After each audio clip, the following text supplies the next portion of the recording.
चालवलं आहे। अनेक प्रश्न आहेत,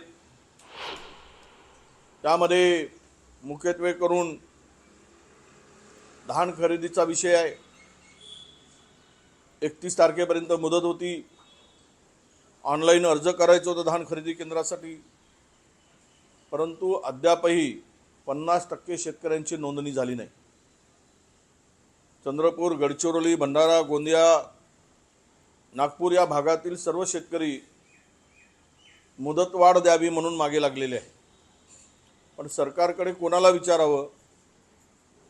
मंत्रिमंडळ असूनही सत्ता केंद्र आणि निर्णय घेण्याचा अधिकार केवळ आताही मुख्यमंत्र्यांनाच दिसतो आहे। बाकीच्यामध्ये इतर कोमात गेल्यासारखे वागतायत। त्यांना अनेकांनी तर अद्याप चार्जही घेतला नाही। 4 मंत्री मंत्रिमंडळाचा शपथविधी होऊन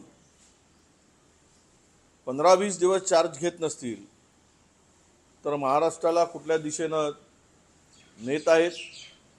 मंत्रिमंडळामध्ये बंगल्यावरून भांडणं सुरू आहे, मंत्रिमंडळामध्ये खात्यावरून भांडणं सुरू आहे, अधिकारावरून भांडणं सुरू आहे।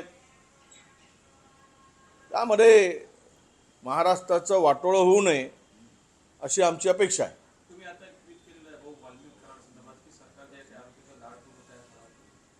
मला तर त्याच्या पलीकडे मी ते ट्विट केलंच, कारण काल आपण पाहिलंय पोलीस स्टेशनमध्ये बेड आणि घेऊन गेले।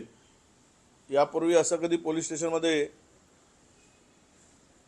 बेड नेताना, कॉट नेताना ते म्हणतात की पोलिसासाठी होतं। पोलिसांनी कधी त्या पोलीस स्टेशनमध्ये काटवर झोपल्याची माहिती नाही। ते कोणाचे लाड आहेत?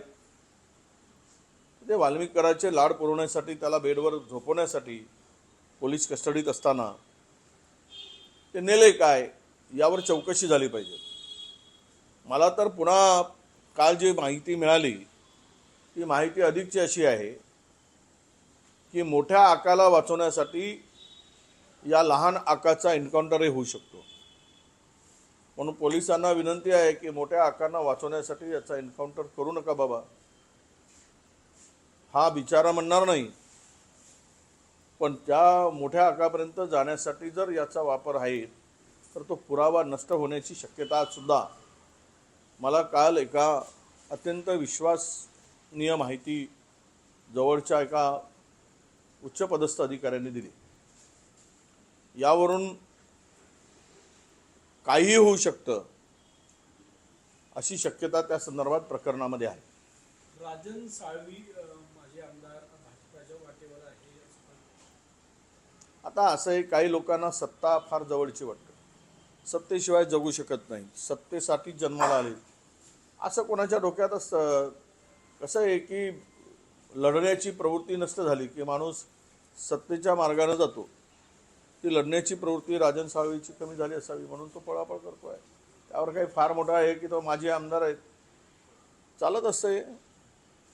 आता भारतीय जनता पक्षामध्ये किती जागा रिक्त आहेत, किती जणाला सामावून घेणार आहेत, कुठे सामावून घेणार आहेत, कोंबड्याचं कुऱ्हाड झाल्यासारखं होऊ नये।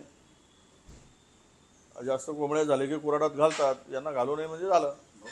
पालकमंत्र्यांचा तिढा अजूनही कायम असताना नागपूरचे पालकमंत्री चंद्रशेखर बावनकुळे होतील असं वक्तव्य केंद्रीय मंत्री नितीन गडकरी यांनी काल एका कार्यक्रमात केलेला आहे। नाही आहेच ना, पालकमंत्र्यांचाही तिढा कायम नाही, बावनकुळेजी तर नागपूरचे आहेत, ज्यांच्या जिल्ह्यात त्यांनी ते पालकमंत्री पद घेतलं आहे, त्यामुळे त्यावर काही बोलण्याची गरज नाही। पण लवकर करा जे काही करायचं आहे। 26 जानेवारीपर्यंत होईल, कशाला 26 जानेवारी? आता म्हणजे झेंडा फडकवण्यापुरतीच पालकमंत्री काय की तो जिल्ह्यामध्ये अनेक प्रश्न आहेत। 6 महिन्यापासून त्या जिल्ह्याचे वाली कोणी नाही, त्यामुळे लवकरात लवकर केलं पाहिजे। नाहीतर मुख्यमंत्र्यांनीच 26 जानेवारीचे सर्व महाराष्ट्रातील झेंडे फडकवावे, नाव लिहून टाकावं, लाईनीमध्ये 26 जिल्ह्यांचे झेंडे उभारावेत मंत्रालयाच्या पुढे आणि 2-2 मिनिटांमध्ये एक झेंडा फडकून टाकावं। काय चाललंय मलाच कळत नाही। यावर प्रतिक्रिया देताना सुद्धा आम्हाला चीड येते की इतकं पाशवी बहुमत मिळून सुद्धा तुम्ही मंत्रिमंडळ धड चालत नाही, पालकमंत्री नेमले जात नाहीत, मंत्री लोक चार्ज घेत नाहीत, घरावरून बंगल्यावरून भांडणं आहेत. हे काय चाललं आहे? लोकांना वाऱ्यावर सोडून सत्तेमध्ये मलिदा खाण्यासाठी, सत्तेचं ऐश्वर्य भोगण्यासाठी लोकांनी निवडून दिलं काय तुम्हाला? हा खरा प्रश्न येतो. त्यामुळे थोडी तरी जनाची नाही तर मनाची तरी ठेवा आणि महाराष्ट्रातील जनतेला वाऱ्यावर सोडू नका. आर्मी कराडांनी सरेंडर केलं, दुसऱ्या आरोपींनी सरेंडर केलं, पोलीस पकडू शकले नाही. त्यामुळे पोलिसांबद्दलच आता प्रश्न उपस्थित केले जात आहे. काय आहे बीडचे पोलीस, खरं तर अनेक पोलीस अधीक्षकांचा जो अनुभव आहे, अनेक जिल्हाधिकाऱ्यांचा अनुभव जो आहे, तिथे नेहमी मर्जीतला माणूस, आत्ता मला माहीत नाही नवीन जो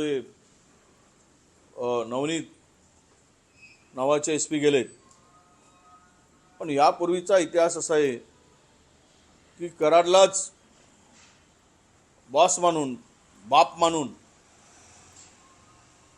त्या ठिकाणी पोलीस वागत होते. आणि आजही पोलिसांच्या भूमिकेवर 22 दिवस त्याला पकडू शकले नाहीत. त्यामुळे पोलिसांची प्रतिमा मलिन होताना दिसते आहे. गृहमंत्र्यांनी याकडे लक्ष दिलं पाहिजे. त्यांना कदाचित ही माहिती नसेल या राज्याच्या मुख्यमंत्री म्हणून, गृहमंत्री म्हणून, पण जी जनतेमध्ये चर्चा आहे त्याकडे जर लक्ष दिलं नाही तर पोलीस विभागांचा वाटोळा झाल्याशिवाय राहणार नाही अशी परिस्थिती आहे. SIT आज झाली आहे बीडमध्ये. राज्य मंत्रिमंडळाची आज बैठक आहे, पण त्याआधी काँग्रेसचे नेते विजय वडेट्टीवार यांनी वेगवेगळ्या विषयांवर भाष्य करत टीका केलेली आहे सरकारवर. पुढे जाऊया.